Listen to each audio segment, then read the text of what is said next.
laisse-moi te raconter pourquoi je le chante comme ça. Laisse-moi te raconter comment je l'ai rencontré. La puissance. Autrefois je menais une vie misérable, une vie d'hypocrisie. Oh, c'était regrettable. Je croyais être heureuse, oh, ma vie était minable. Et le jour où j'ai croisé Jésus, oh, c'était formidable. Il ne m'a ni jugé, ni condamné, c'était incroyable. Il me tirait de l'amour du péché, oh, oh, oh. Il m'a sauvé.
s'il vous plaît. Nous voulons qu'il y ait de l'ordre pour que tout le monde au moins trouve la place pour s'asseoir. Vous allez vous mettre à la disposition des hôtesses qui doivent faire asseoir sur des places. Parce qu'il y a des places d'honneur, ça ne veut pas dire que tout le monde n'est pas important. Nous sommes tous importants. Mais au moins laisser quand même les places de certaines personnes qu'on veut éviter. Vous êtes à la disposition des hôtesses qui doivent vous installer. Je vous remercie.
Il arrive.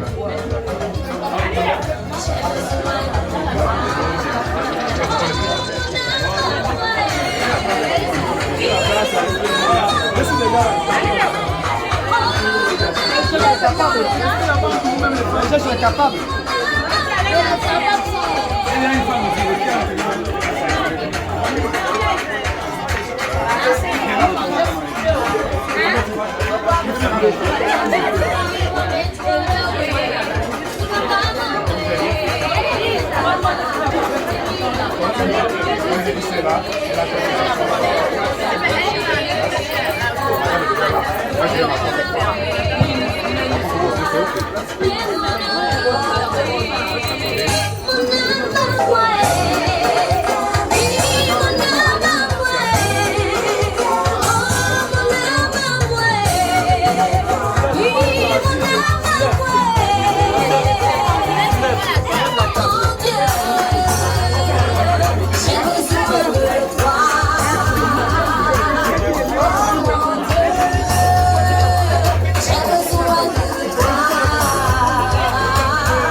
Donc le marié, donc j'attends de votre part un soutien total. Merci sécurité, musique. On va recevoir Monsieur Lemoko Aurélien sous vos acclamations. Je demande à tout le monde de se mettre debout.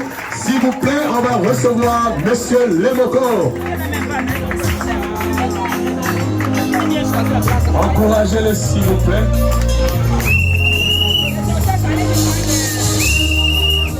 Tout ce que vous faites aux autres, c'est à vous-même que vous le faites. D'un moment à l'autre, on va recevoir le marié.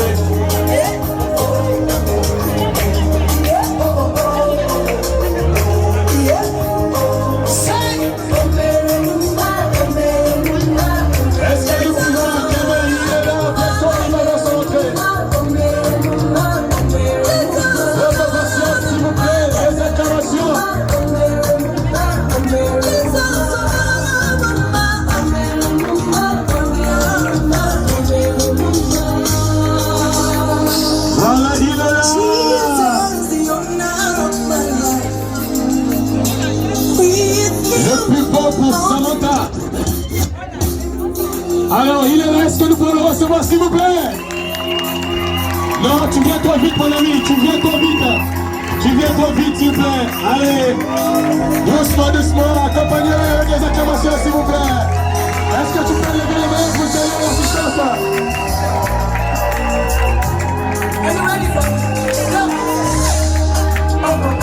Acclamez, s'il vous plaît, acclamez, acclamez, acclamez, acclamez, acclamez. Merci beaucoup.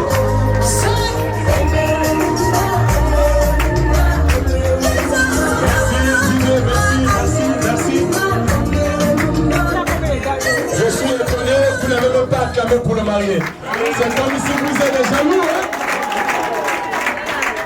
hein? Les célibataires, n'oubliez pas que tout ce que vous faites du bien à l'autre, ça va venir sur vous. Donc si les célibataires acclament fort, vous aussi votre tour arrive. Donc je demande aux célibataires d'acclamer, acclamer. Merci beaucoup. Alors nous allons recevoir Bignani, le moment et le père dans sa robe. Alors merci beaucoup, acclamez. Et alors nous allons recevoir, s'il vous plaît.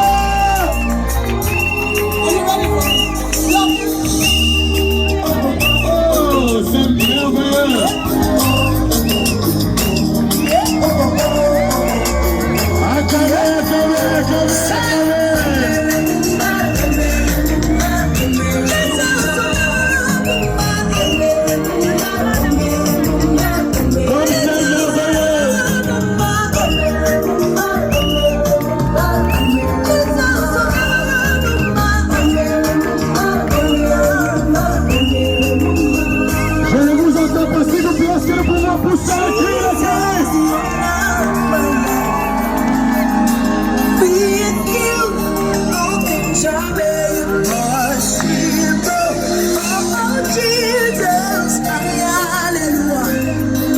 Est-ce que nous pouvons l'encourager, s'il vous plaît?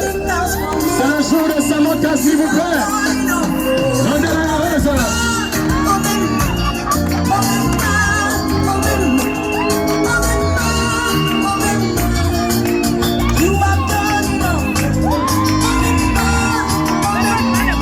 Laissez-moi, s'il vous plaît.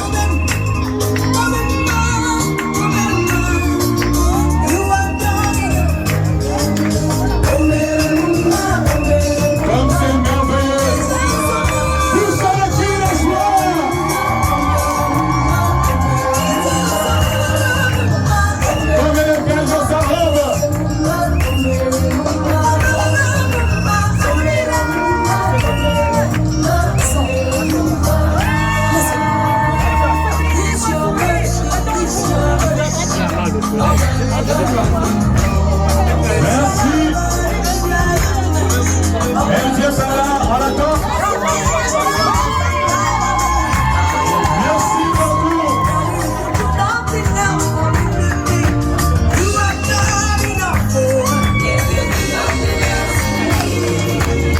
Vos acclamations pour encourager.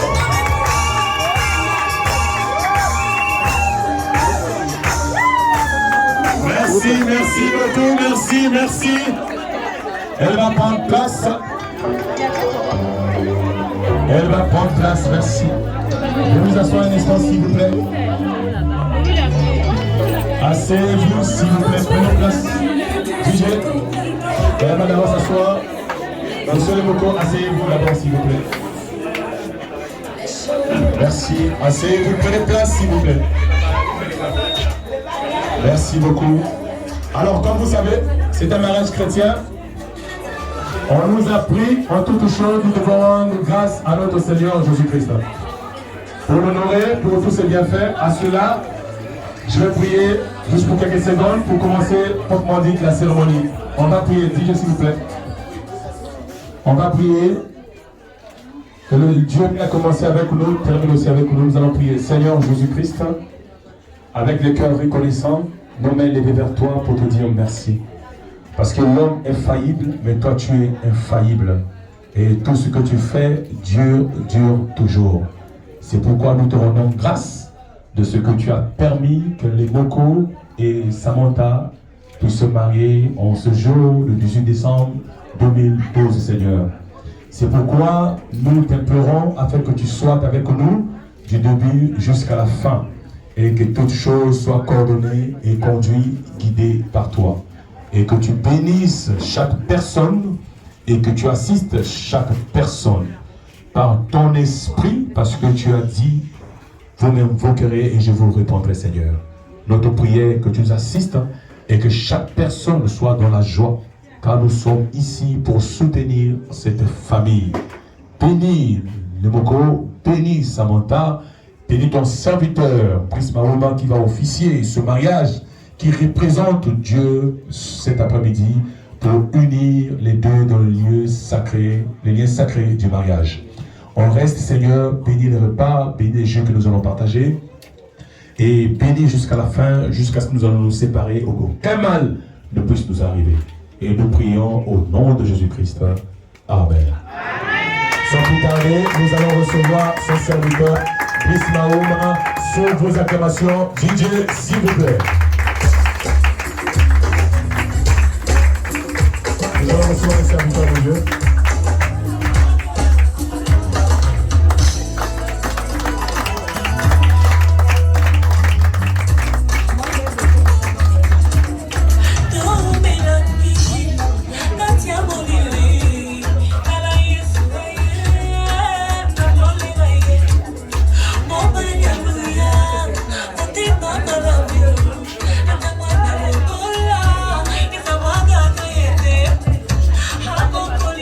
Shalom, shalom. Amen. Shalom, shalom. Amen. Que le Seigneur Jésus-Christ vous bénisse. Amen. Est-ce que vous vous sentez bien? Amen. Est-ce que vous êtes dans la joie? Amen. Si vous êtes dans la joie, donnez-moi vos acclamations. Merci beaucoup. Tout à l'heure, là, nous étions à la mairie. J'ai vu monsieur le maire nous dire dans la salle de se tenir debout pendant qu'ils étaient en train de lire les codes du pays. Est-ce que vous êtes là? Amen. Et nous aussi, nous sommes dans notre héritage, dans notre patrie. Si on peut se lever pour lire aussi les codes de notre pays. Est-ce que vous êtes là? Mettons-nous debout pendant que nous allons lire la Bible.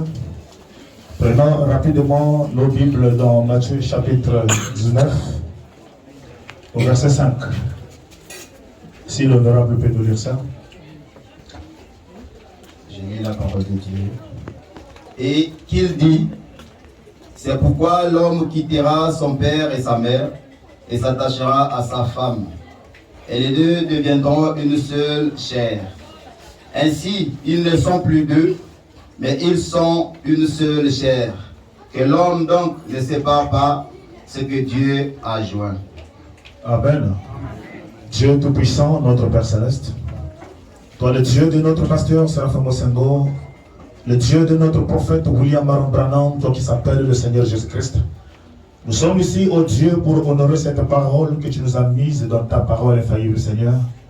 Tu as dit, il n'est pas bon que l'homme soit seul. Tu as jugé par toi-même de lui faire une aide qui doit être semblable à lui-même. Nous sommes ici, ô Dieu, comme tes représentants, Seigneur Jésus-Christ, pour unir, Seigneur, ces deux personnes dans le lieu sacré du mariage. Dans le Dieu qui l'a fait pour la première fois dans le jardin d'Éden, nous t'évoquons ici et ta présence soit ici afin que toutes choses soient conduites par toi. Laisse que l'honneur et la gloire te reviennent. Au nom de Jésus-Christ, nous prions. Amen. Amen. Vous pouvez vous asseoir. Comme je le disais, je vous salue encore ce matin, cet après-midi, au nom du Seigneur Jésus-Christ. Pour ne pas trop tirer en longueur, nous sommes ici depuis le matin, commençons depuis la dot, nous sommes allés jusqu'à la mairie. Et là, nous sommes venus maintenant pour célébrer le mariage, festoyer. Est-ce que vous êtes là? Donc, le sujet que je vous ai préparé cet après-midi, les mystères qui sont cachés derrière la réjouissance. Est-ce que vous êtes là? Quels sont les mystères cachés derrière la réjouissance?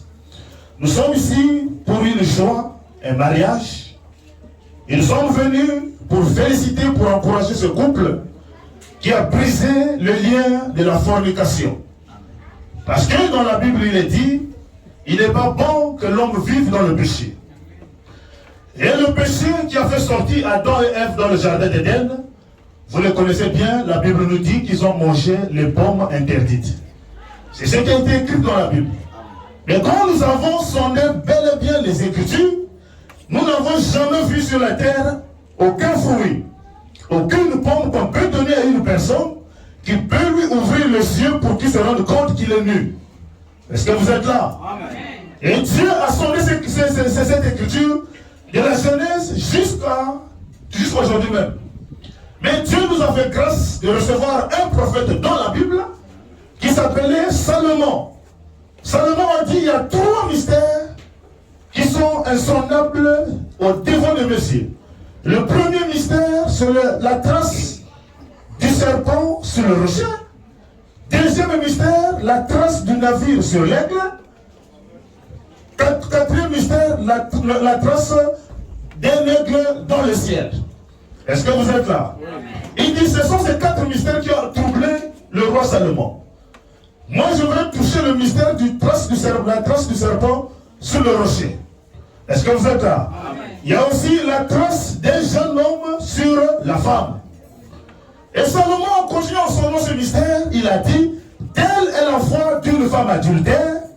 Elle a mangé la pomme, elle a essuyé la bouche, et elle a dit que je n'ai rien mangé. Alors, en sondant toutes ces écritures, nous avons compris que la pomme du commencement que l'homme avait mangée, ce n'était pas la pomme qui se vend au marché, ce n'était rien d'autre que les rapports sexuels. Est-ce que vous êtes là? Amen. Alors, quand ils ont commis cet acte, Dieu est descendu. Il a posé la question à Adam. Adam, où es-tu? Adam dit, Seigneur, j'ai écouté ta voix dans le jardin d'Éden. Voilà pourquoi je me cache. As-tu mangé l'arbre que je t'avais défendu de manger? Il dit non, c'est pas moi, mais c'est la femme que tu as mise à mes côtés qui m'a donné de cette pomme, j'en ai pris et j'en ai mangé.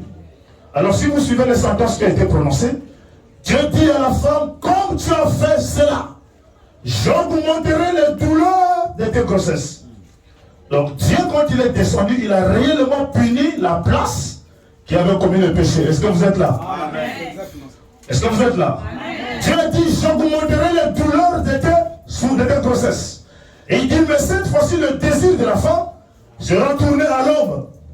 Alors depuis ce jour-là, la fornication a été introduite dans le monde. Et Dieu, quand il a vu que l'homme vivait maintenant dans l'union libre, c'est-à-dire 2 personnes se croisent au marché, ils se font draguer, ils se prennent des rendez-vous, et la personne prend le sac, il se retrouve dans la maison de quelqu'un, et ils appellent ça mariage. Mais dans le langage de la Bible, on appelle ça fornication. Et Dieu a détruit le monde au temps de Noé, parce que les gens vivaient dans l'union libre. L'union libre, c'est de prendre la femme sans doter, sans aller à la mairie, sans passer par l'église. On appelle ça l'union libre. Et dans d'autres langages, on appelle ça la fornication. On appelle ça la souillure. Et Dieu a détruit ce monde-là au temps de Noé. Aucun fornicateur n'est rentré au ciel. Alors ici, nous sommes là pour féliciter ce couple qui a brisé toutes ces attaques, qui a brisé tous ces problèmes du péché. Ils ont brisé la fornication. Et ils sont là, ils ont pris position de la parole, ils ont pris position de Dieu. Et nous croyons à un message, on ne se connaît pas jusqu'aujourd'hui. Est-ce que vous êtes là? Amen. Quand un homme fréquente une femme, il n'y a pas de baiser à donner. Même s'il y a une mouche qui circule sur la tête de la sœur, il n'y a pas quelqu'un qui doit enlever ça jusqu'au jour où le mariage sera célébré. Et ces deux personnes ici devant vous, vous allez remarquer qu'ils ont traversé toutes ces étapes. Ils ont été dans une période qu'on appelle la fréquentation, où on doit étudier la nature, le comportement de la femme, ainsi que de ses parents, ainsi que de sa mère, de son père. Le frère a bel et bien étudié toutes ces étapes. Aujourd'hui, il nous a honorés par la mairie. Il a payé la tente et nous sommes là pour célébrer le mariage. Est-ce que vous êtes là? Est-ce qu'on peut les encourager par vos acclamations? Vraiment, dans cet âge, c'est pas facile de briser la loi de la fornication. Tu es un homme avec toutes les capacités dans la chair, mais Dieu te dit stop. Tu ne toucheras pas la femme jusqu'au jour du mariage. Et c'est ce que nous croyons. Parce que Dieu a dit, le fornicateur n'aura pas la place au ciel. Vous êtes là? Alors nous sommes venus les encourager parce qu'ils ont traversé des étapes. Ils ont combattu depuis des années et aujourd'hui Dieu les a fait grâce. Et les choses passent à l'étape finale. Alors, pour entrer proprement à notre célébration du mariage, la Bible dit, l'homme quittera son père et sa mère, s'attachera à sa femme, et les deux deviendront une seule chair. Donc je demande aux frères de se tenir debout, sous vos acclamations. C'est déjà un signe qui témoigne. Il vient de quitter son père et sa mère pour s'attacher à sa femme, et les deux deviendront une seule chair.